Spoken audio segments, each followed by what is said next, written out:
Sir हम life में सब कुछ को बड़ा करना चाहते हैं, मगर सर हमें फियर होता है सर कुछ ना कुछ।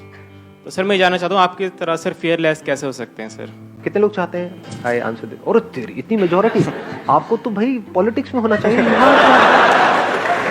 सर मैं जानना चाहता हूँ सर आपकी तरह सर एब्सोल्युटली फियरलेस कैसे हो सकते हैं?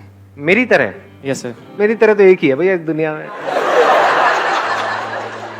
पहले ध्यान से समझना है डर किस चीज का होता है। जैसे आप क्या करना चाहते हैं थोड़ा शेयर करेंगे if you are okay with it, जो करने के नाम से आपको डर लग रहा है। सर एक तो सर जैसे स्टेज पर बोलने पे मुझे बहुत डर लगता है। वो तो डर अभी मैं निकाल दूंगा, 2 मिनट में यहाँ पे आ जाओ, अभी निकल जाएगा डर। आओ आओ ना भाई।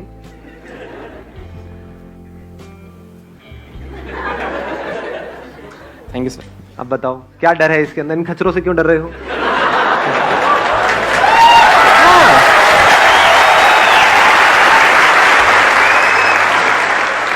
आपने मेरे सेशंस देखे हैं? यस सर, सारे देखे सर, मैं सारे देखे हैं। तो उन सबको जो भी आपने इतने सारे सेशंस देखे हैं उसको शॉर्ट में एक्सप्लेन करना हो 2 मिनट के अंदर अंदर, तो आप करो। आपको सबसे अच्छी चीज क्या लगी मेरे सेशन में? मुझे सबसे अच्छी बात आपकी ये लगी कि सर आपने एक बार बोला था कि जो भी काम करो एटीट्यूड के साथ करो। आपने बोला था कि मेरा ये है, आप तुझे चाहिए तो ले, नहीं तो आगे जा, मुझे कोई फर्क नहीं पड़ता। हाँ सर ये चीज मुझे बहुत अच्छी लगी। इन सबको बोलो कि देखो मैं तुमको ये बात बता रहा हूं, चाहिए तो लो, नहीं तो तेल लेने जाओ। इसकी डेप्थ को समझो। ये जो मैं वर्ड यूज करता हूँ ना, साथ वाले गए तेल लेने, इसको समझने की कोशिश करो। मतलब किस वे में बोल रहा हूँ कि इसका मतलब वो कुछ भी बोल रहे हैं, कुछ भी सोच रहे हैं, उससे हमें फर्क नहीं पड़ना चाहिए। हमें जो करना है वो हमें करना है। यानी हमने किसको छोड़ा? काम को नहीं छोड़ा, बोलने को नहीं छोड़ा, रिजल्ट को छोड़ दिया, कॉन्सिक्वेंसेस को छोड़ दिया। जो कॉन्सिक्वेंसेस की परवाह नहीं करता है उसके अंदर डर नहीं होता है। अब यहां पे थोड़ा सा समझदारी से आगे बढ़ना होता है। You're okay? कुछ और बोलना है? नहीं सर। कोई डांस वांस? नहीं सर। गाना वाना? नहीं सर। तो बंगला शंगड़ा? नहीं सर। हो गया? चलो okay, please have a seat.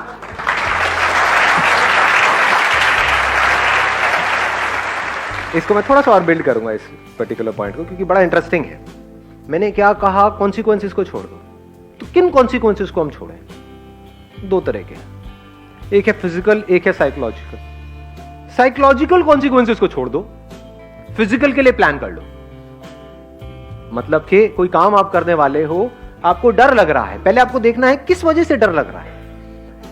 That fear is psychological और दैट इज फिजिकल।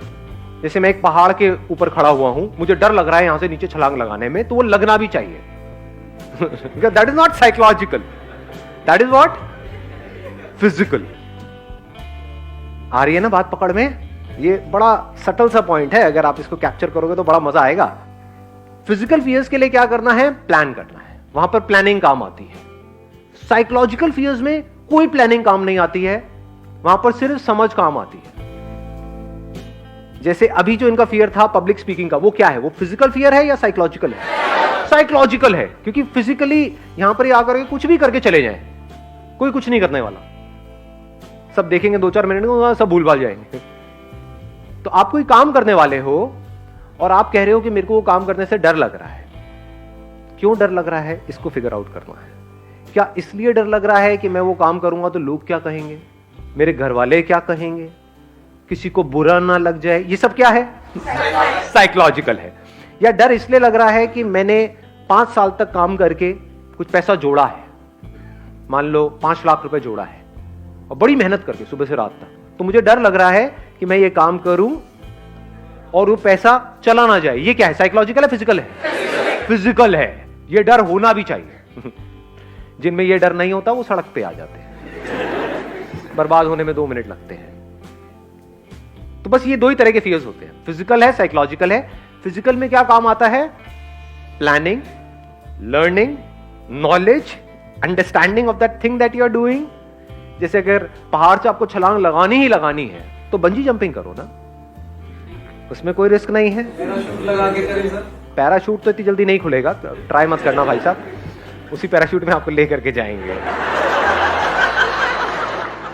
तो ये बात पकड़ में आई कि फिजिकल के लिए we need to do a lot of things.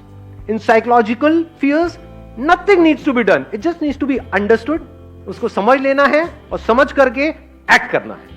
और जब आप एक्ट करोगे आप देखोगे अरे इसमें तो डरने वाली कोई बात ही नहीं थी। बट सर फिर भी लगता है। उसके बाद नहीं लग सकता। कोई भी चीज जब तक आपने नहीं सीखी होती है तब तक डर लग रहा होता है या जब सीख जाते हो उसके बाद भी डर लगता है? और सीखने के बाद अगर आपको डर लग रहा है तो वो साइकोलॉजिकल नहीं है, वो फिजिकल है। यानी आपको तैरना आ गया है। जब तक तैरना नहीं आता है पानी से बड़ा डर लगता है। जब तैरना आ जाता है तो क्या स्विमिंग पूल में आपको तैरने से डर लगता है? लगाओ थोड़ा सा दिमाग। बट अगर समुद्र में तैर रहे हो वहां पे डर लगता है? क्या लगना चाहिए? नहीं लगना चाहिए। या 2 किलोमीटर अंदर चले गए फिर कह रहे हैं भैया आई एम फियरलेस। समझ पा रहे हो? तो सीखने के बाद भी अगर आपको डर लग रहा है, there is a strong possibility that is a physical fear, not a psychological fear. और वो होना भी चाहिए। इन दोनों के बीच का फर्क अगर हमको समझ आता चला जाता है तो हमको बिल्कुल क्लियर हो जाता है कि किस तरह से अपनी लाइफ में आगे बढ़ना है। साइकोलॉजिकल फियर्स धीरे धीरे जैसे जैसे हमारी समझ गहरी हो जाती है, जीरो हो जाते हैं। मर गया तो क्या होगा? ये क्या है? ये फिजिकल है या साइकोलॉजिकल है? आराम से सोच के बोलना। मेरे साथ में जो लोग हैं वो मर गए तो क्या होगा? ये फिजिकल है साइकोलॉजिकल है? साइकोलॉजिकल है। लेकिन अगर आप अंधेरी रात में दिया तेरे हाथ में और आप चले चले जा रहे हो किसी सुनसान सड़क पर और आपके सामने से कोई 2 बंदे आ रहे हैं गन लेकर के या नाइफ लेकर के, अब आपको डर लग रहा है, ये क्या है? फिजिकल है। ये होना भी चाहिए। ठीक है, बॉन्ड नहीं बनना है बेकार में जी, समझदारी से आगे बढ़ना है लाइफ में। अगर इस तरह से आप अलग अलग करके देखोगे तो ऐसा कोई डर नहीं है इस दुनिया में जिसको कॉन्कर ना किया जा सके।